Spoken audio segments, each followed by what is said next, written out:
Promotional consideration paid for by the following. Hello and welcome once again, film fans. My name is Luke and you are the Cheap Shot Nation. I'm here to give you another quick shot review. I've been to go and see the new DC Comics film, Blue Beetle. It is a film that's come completely out of the blue, in fact, so it's quite apt because I knew absolutely nothing about Blue Beetle, didn't even know this character existed, but having seen the previews and the trailers and things like that, I did a bit of research and it actually seems like a really cool character. But can Warner Brothers pull it off? They had a hit with The Batman and Suicide Squad. Is this going to follow suit? Well, I'm going to give you my thoughts on this film in just a second. But it is a 2023 release, obviously, which is why I'm talking to you in 2023. And it is a 12A, so that is any children under 12 need adult supervision. It is a 2-hour film because comic book movie, and it is directed by Angel Manuel Soto and stars Zolo Marijuana, I think that's how you say it, of Cobra Kai fame, in fact. So,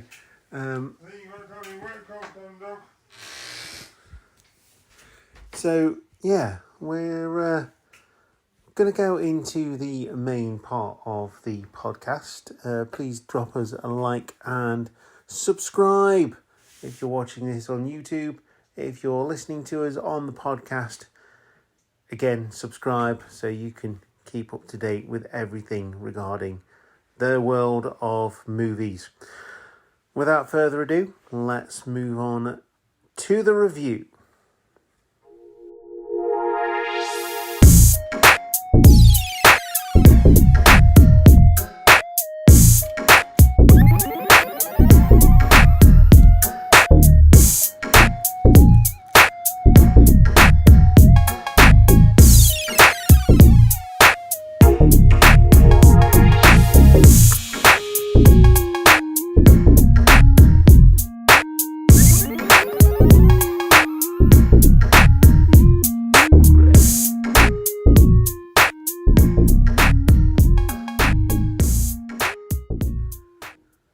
Again, Blue Beetle is a 2023 film, comic book style, starring Zolo Marijuana and Bruna Marquez, Cuisine.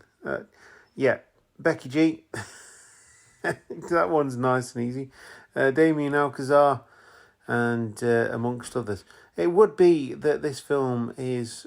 it's got Susan Sarandon in it. I thought I recognised her as well. It would be that this film is has the most incredibly difficult names to say when you're dyslexic, like I am. But it is heavily sort of influenced by Mexican culture and things like that. So it is pretty cool. But has it followed the rush of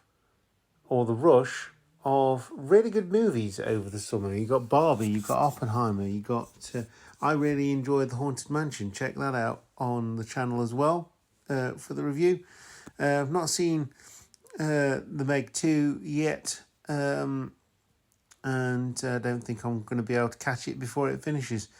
But the alien scarab chooses a college graduate, Jaime Reyes, to be its symbiotic host, bestowing the teenager with a suit of tremendous power, forever changing his destiny as he becomes the superhero known as the Blue Beetle.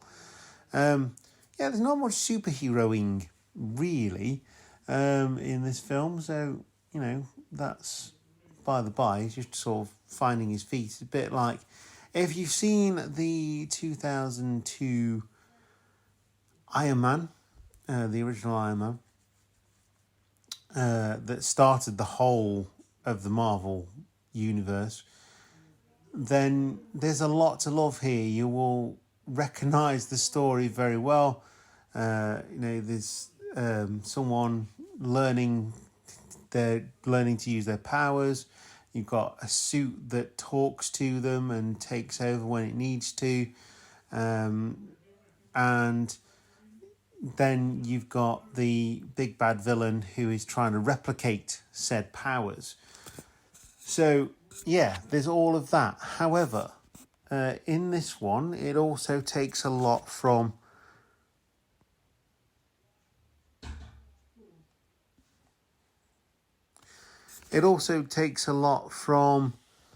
the Spider-Man series, because obviously Jaime is a teenager, well, not a teenager, but a young adult, and it runs along the same sort of idea. He finds a suit, it's a symbiotic suit in this case, rather than a suit that is made, but obviously Spider-Man is bitten by a spider. The Beetle here is very reminiscent of that, and it runs along the same lines as well. So you've basically got a mould of Spider-Man and Iron Man, two of my favourite superheroes actually, which makes for a good idea. And the cast, because it's not got huge names in it apart from Jaime. I'm just going to call him Jaime now because it's a lot easier. I think this one's very much worth watching. It's not going to light the world on fire. There's some bits in here that probably didn't need to be, and it could have been cut down. But I always say that. It's a 2-hour film. It probably could have had 20 minutes shaved off it. That being said, it's heartwarming. It's around family matters, and there's a lot of anguish around loss on all sides here, characters, etc. And it seems to be a lot of films dealing with that sort of thing, but here it's used really well. Most superhero origins revolve around some kind of loss of family members. So, I mean, it does nothing new, really, apart from the alien symbiotic suit being probably a bit more venom, but obviously being good. Now, from what I read, the alien suit, the Beetle, in fact, is a race of aliens that want to destroy everything. But here, it just seems to, it seems to have that symbiotic relationship where Jaime is actually having an influence over the alien rather than the alien having an influence over him. So that's pretty cool. And the powers are pretty cool. The suit's pretty cool. I would say this though, although the musical score is brilliant, featuring Cypress Hill of all things. It seems to be a running thing now that a lot of films for children do have rap music in it, and censored rap music at that, obviously, because they wouldn't be able to get away with it otherwise. So the musical score is good. The acting for the most part is decent.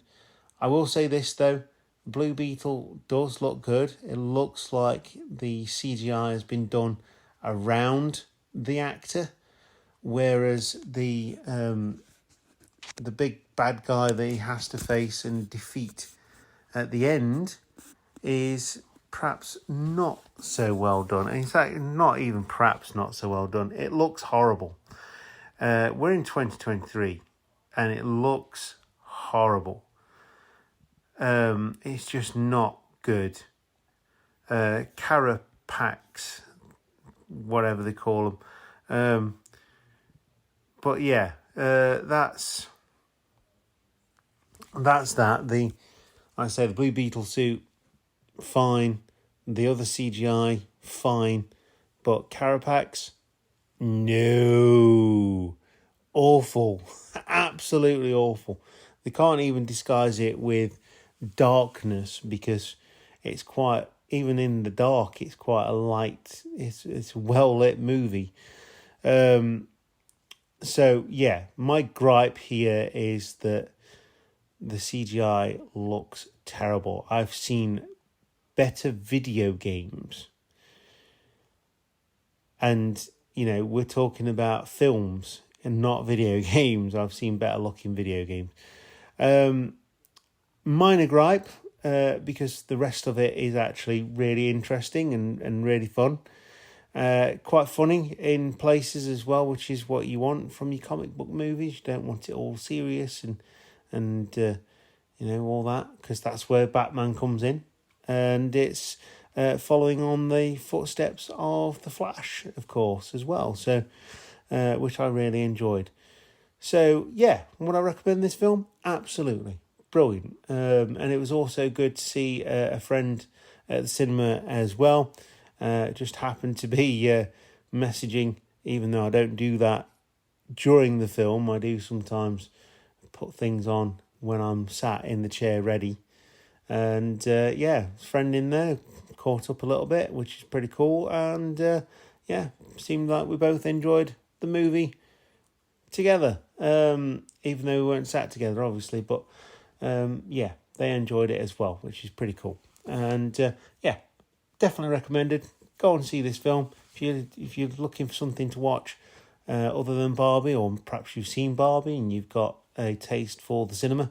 This is definitely one of those films, along with Haunted Mansion, Elemental, and amongst others. So I will see you next time, film fans, and keep enjoying those movies. Goodbye.